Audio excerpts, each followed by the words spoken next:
Ça va, ça va. Parce que je suis chez Villeneuve. Oui, oui, oui. Mais c'est lui, Bonjour. c'est lui, Oui. Bonjour. Prends le café à gauche.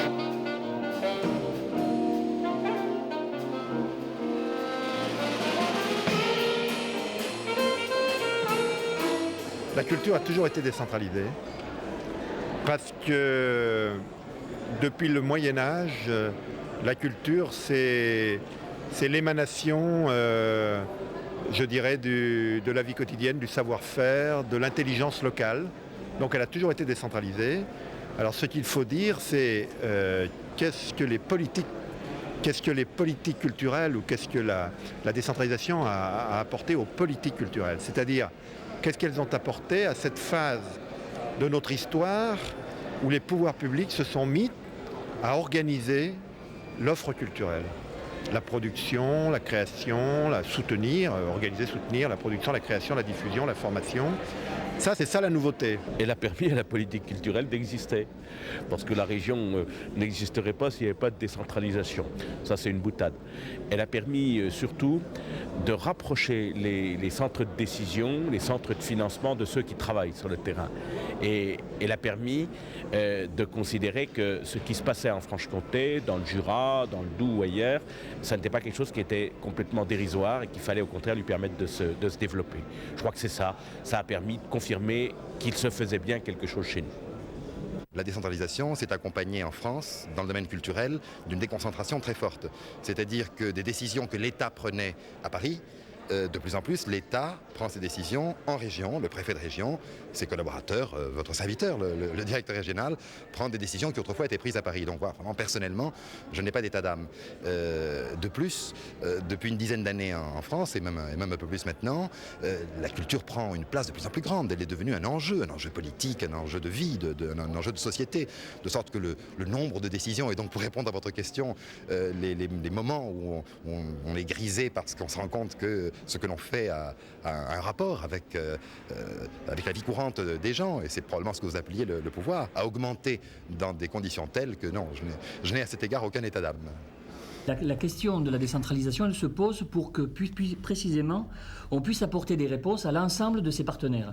Alors vous avez raison, ils ne sont pas tous homogènes, c'est-à-dire qu'il y a celui qui a une pratique amateur relativement locale et qui a des besoins de financement relativement peu élevés, et puis il y a celui qui a la mission d'être professionnel, même d'être un grand professionnel, puisque l'enjeu de la décentralisation aussi, c'est qu'on peut être un grand professionnel sans être obligatoirement à Paris. Pourquoi on veut décentraliser ? Pour connaître, mais pour connaître au fond, c'est pas pour connaître au moment de la demande de subvention, c'est-à-dire donc pour supprimer ce rapport chasse à subvention.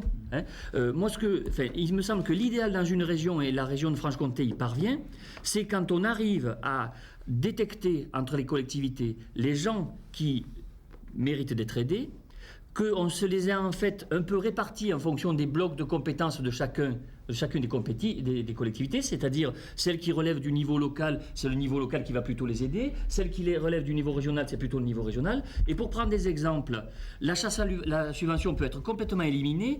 Je prends l'exemple du Cirque Plume qui est ici, de la Garce qui est ici, de Charlotte-Nessy qui est ici.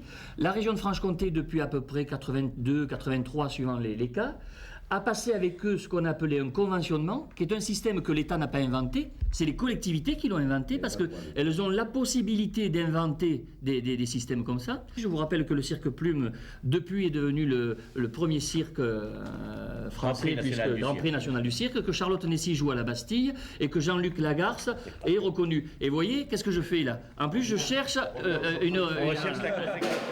Nous, on est né avec la décentralisation culturelle, alors je ne sais pas ce qu'elle nous a apporté. Ce qu'il est sûr, c'est que la région nous a aidés à exister dès le premier jour. Donc, conséquemment, la décentralisation a aidé le Cirque Plume à exister. En matière de décentralisation, le cinéma a pu profiter de plusieurs choses.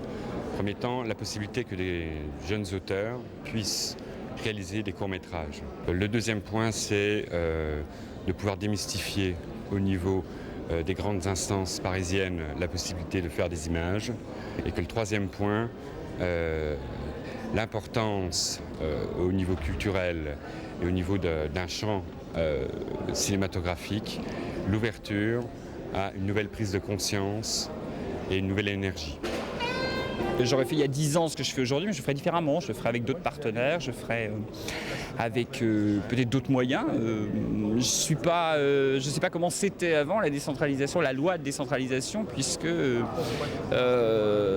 ma compagnie existe depuis 1982. Par contre, moi je suis né dans cette région, je suis né à Héricourt, ma famille habite le pays de Montbéliard et j'ai une compagnie à Besançon. Alors les problèmes sur la décentralisation, je crois comme a dit quelqu'un ce matin, c'est le rapport entre la province et Paris, c'est un problème de Parisien. Moi je me sens à Besançon comme je me sens à Paris et comme j'espère pouvoir me sentir à New York ou à Rome, je sais pas, voilà.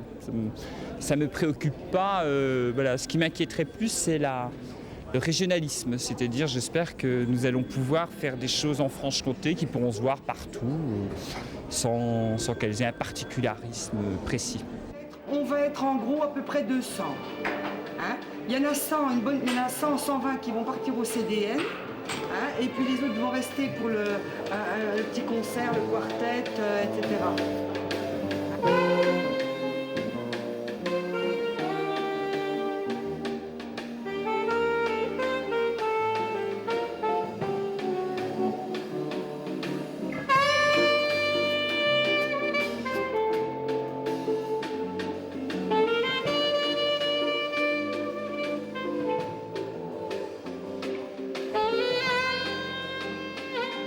Il y a maintenant effectivement une ouverture sur la modernité. Bon. Et ça c'est évident que c'est lié à un rôle très important de l'État. C'est l'État qui a incité. Bon. Donc ça c'est positif. Par contre aujourd'hui, moi je pense qu'il faut aller plus loin. Et aller plus loin, c'est je pense imaginer que les régions, que la région qui a maintenant dans ses compétences les lycées, les FRAC, les écoles, peut-être les écoles d'art, hein, devrait arriver à définir de façon autonome sa propre politique d'art plastique. Et ça, pour moi, je l'entends sous la forme d'un accompagnement de l'État, mais plus sous la forme d'un copartenariat, qui, je pense, ne fonctionne plus avec la nouvelle période.